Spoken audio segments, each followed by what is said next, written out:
Welcome back to Daily DeFi. Today is March 13th, Saturday, 2021. We see the total value locked in decentralized finance at $42.5 billion.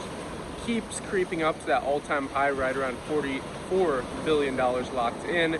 That's always on DeFi Pulse.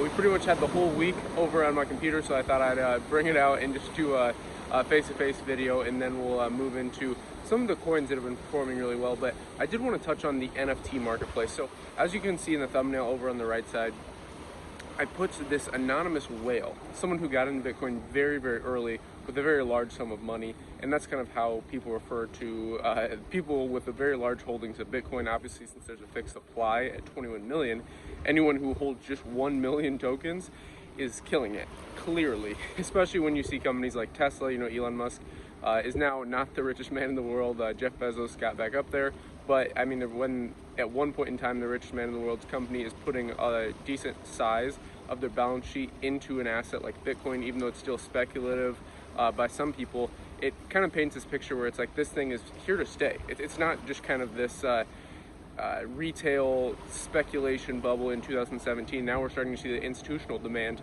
and this guy actually is the one who purchased this Beeple NFT. And a lot of people are like, okay, why are NFTs going crazy? Well, that's a topic for another conversation. All you need to know is that Beeple is this artist.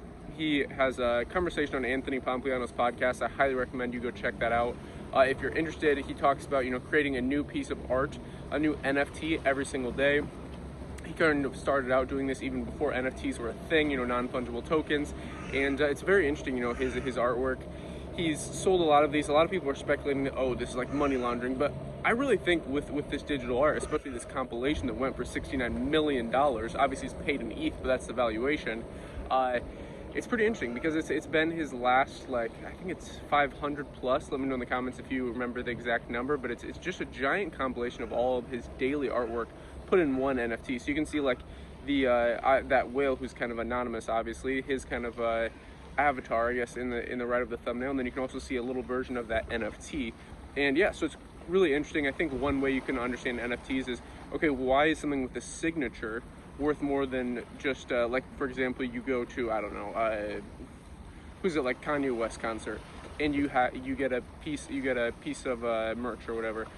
That versus one with a signature is worth much more. But in the digital aspect, this is like NFTs are signed by your private key address, and this is a hash function of your public key address. So you can see who owns this based on their public key, and obviously the public key is a hashed version. It's like a derivative of a private key. So that's kind of how you can understand that in a basic way. Also, I did want to touch on that AKRO is killing it. One of the projects that I've been most bullish on, I actually started out loving AKRO and Chainlink.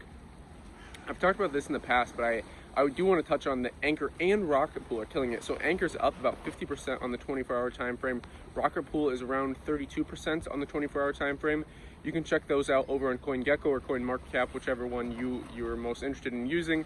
Personally, for mobile device, I prefer CoinGecko just because it has the daily check-in, and then you can see your portfolio is managed quite nicely. Also, the market cap is much more accurate on CoinGecko, and they add new tokens a lot sooner than CoinMarketCap does. Also, the other one is Akropolis. Akropolis is up about 25% on the daily. So you have AKRO, Rocket Pool, Akropolis. What are the differences between all these AKRO and Rocket Pool? These are essentially, as you can stake Ethereum, you need this minimum amount, remember? So with this kind of rollout of Ethereum staking, you needed at least 32 Ethereum was the minimum. But essentially what Rocket Pool and AKRO do is they decentralize this aspect. So you can stake even a tiny amount of Ethereum, or really any asset, and essentially run your own node in a very easy way. So you're basically giving it to AKRO and Rocket Pool. These are two competitors here. I personally like AKRO a little better. It has a smaller market cap, whereas it has much more room to grow, whereas Rocket Pool is a lot higher up there. So again, just understanding why these are growing, it's because new people coming into this space don't have this minimum requirement, especially as ETH price continues to go up.